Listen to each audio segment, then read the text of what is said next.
Hello and welcome to another episode of Frugal Finance. Today we're going to look at what the difference or benefits, pros and cons are of setting up a limited company to purchase your properties through.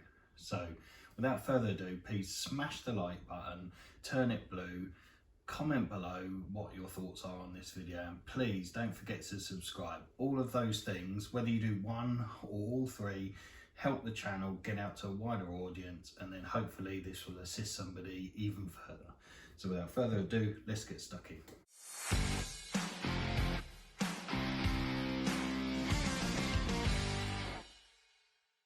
So what's the difference? So first of all, we have to look at the way we buy property. So you traditionally would have bought a property in your own name, and you would have lived in the property, and that was it.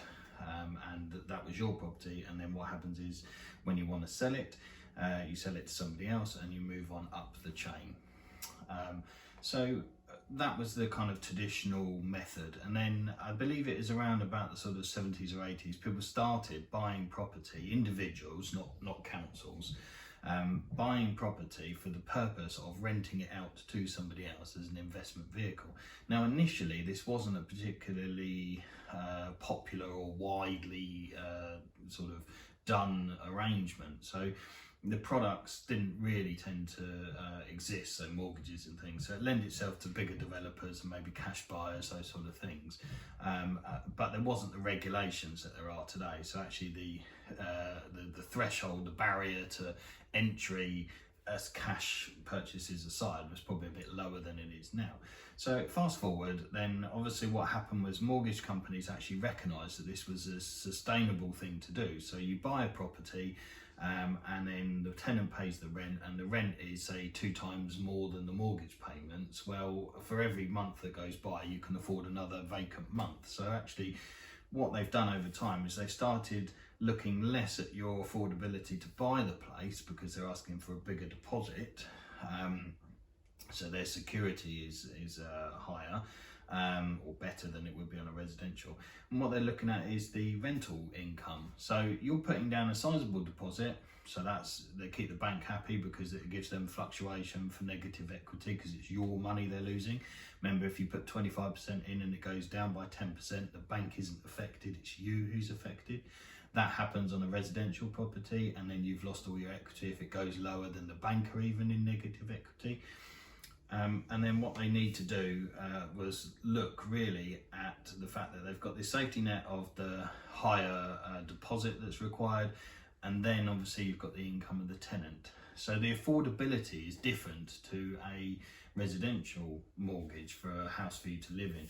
So essentially that landscape changed over quite a long period of time, from the sort of 80s through to the late 90s, and then there was a bit of a boom and everybody was jumping on the bandwagon. Property prices shot up. We all probably know the history of that, up to sort of 2008, and then a big crash. Well, that was because they were basically loaning out money to people that really couldn't afford it, and the deposits were too low.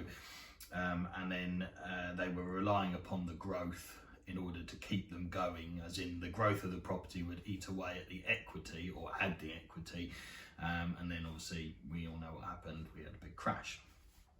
So what's the difference now? So what's happened is, over a period of time, lots and lots of people have put these properties into their own personal names, and you know, for tax reasons, that is probably not an awfully bad thing to do historically, other than the fact obviously in the United Kingdom we have several different thresholds of tax, which they will have systems in place around the world not dissimilar, and when you earn over what is currently £50,000 a year, then you pay 40% tax on your income. So essentially what's happened is that if you earned a job, you work a job that say pays you 30 grand a year or something like that, and then over time, over a 10-year period, you've bought say 5 buy-to-let investment properties, and that yields you say 25 grand a year income before tax, so after deductions, that you're now earning 55 grand a year, so you're paying 40% tax on a small percentage of it, so it's shoving you up into that tax band. And obviously there isn't anything you can do about that. And I know lots of people will get the small violin out and say, well, you know, if you earn over £50,000, you should pay 40% tax. No problem, don't have an issue with that. You've all got to pay your fair share to the system. That's how it works. So what happened in 2015, George Osborne announced that what they were going to do is ban people from taking the interest element off of your tax return. So what I mean by that is that if you have a buy-to-let property, you previously could have claimed the interest that you pay to the bank on the loan that you've got as a tax deductible allowance, like a finance cost essentially, off of your tax return. Cut a long story short, because there's lots of videos on what they call Section 24 tax, but to fast forward, what's happened is that you now no longer can claim all of that you can claim a small amount of it, but you can't claim that off of your tax return. So your net profit before, in our example of somebody earning 30 grand a year and having 25 grand a year income, now has probably gone up to 35 grand a year income. So you're paying considerably more 40% tax, but you're not actually earning any more money, because obviously you're paying the bank that interest anyway. So it's made a lot of properties unprofitable for people. So the way around this, and I'm not advocating that you should avoid paying tax, but obviously these are making it particularly unprofitable for people, and may get them to a point where they need to sell the property because it's no longer worth it. And then obviously the tenant inside it is going to struggle because, you know, maybe new people entering are going to have the same problem. So, you know, we're trying to protect all of us here in doing this. But realistically, the way to do it is to actually hold the property in a company name, and then that way you are allowed to claim 100% of the finance costs off of your tax return. Obviously there are lots of benefits of holding it in a company, which I won't list out here because it'll probably go on for ages, and I'm a big advocate of it. However, one big downside is that the interest rates on the mortgage tend to be considerably higher, almost double what they are on a residential. I believe that the gap between those will come down as the years go by and this becomes more normal. But it's perceived that potentially the risk and the complicated structures of companies, and also the fact that, you know, mortgage companies recognise that you're saving this Section 24 money and the rest of it, and there's an element of, you know, they can charge you for this because they can get away with it. There's also a lot of setup costs. You've got obviously things like accountancy fees, you've got solicitors fees are extra because it's through a company vehicle, you have to have sets of minutes and things like that. So it's not all plain sailing. So you need to do your own research as to which particular avenue is best for you. And to give you an example is that if you only have, say, one buy-to-let property in your own personal name, you've got to consider, is it really worth transferring it for a start? If you've held it for a long time, there'll be a big capital gains tax issue for you to transfer it over. There are some videos on the internet that will allow you to understand how you can do that in a tax efficient way, but if you've only got one or two, that are not really aimed at you. They're more aimed at big portfolios. You have to demonstrate to HMRC that you've got various bits in place and you're running it more of a business. So we're talking about the man or lady or couple that have got maybe one buy-to-let property. So capital gains tax will be a massive issue for you if you've held the property for a long time. You also, if you're buying new property, you have to work out, so if this is your first buy-to-let, obviously the costs and setups of it are going to be quite big. So if you're only planning to buy one or two, then realistically, you know, is a company vehicle the best thing for you?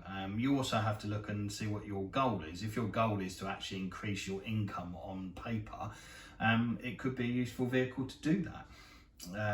But the reality is I think for anybody that's going to do it at a serious level, so hold more than maybe sort of 4 properties minimum, really needs to consider a company vehicle. Now obviously it does affect your cash flow because the mortgage payments are higher. I've just recently actually sold one of the properties that I've purchased in my own name only a few years ago to a limited company.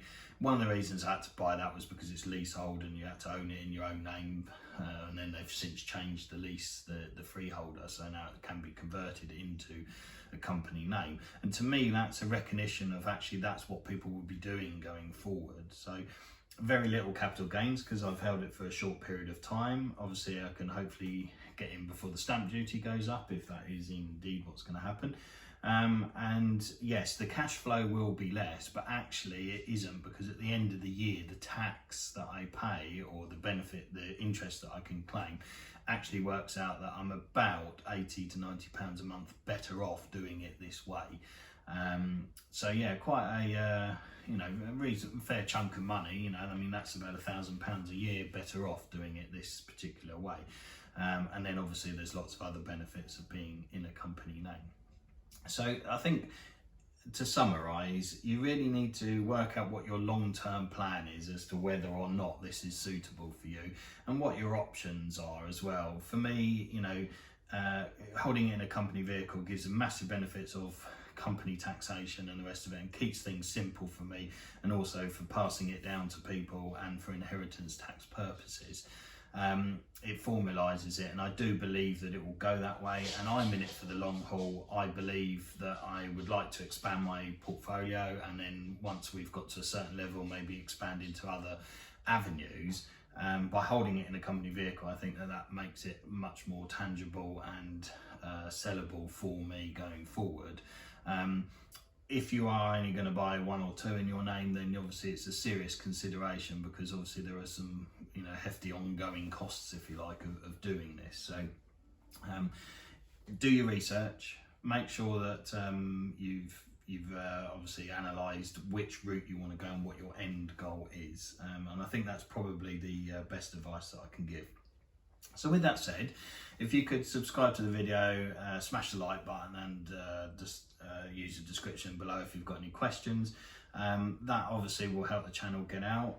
We're also, down below, still running now, is the free share up to £100 with Trading 212. So if you look in the description below, click on the link, and you want to set an account up with them, all you have to do is credit some money, and then they'll give you a free share, and in return they give me a free share by using that link. So it's free money up to a value of £100.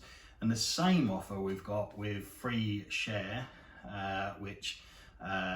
free trade, sorry, not free share, free trade, which is up to £200. But as I've mentioned before, they do charge £3 a month for an ISA, which is obviously a tax wrapper for your profits on that. But please do feel free to have a look below. And with that said, I shall see you next time.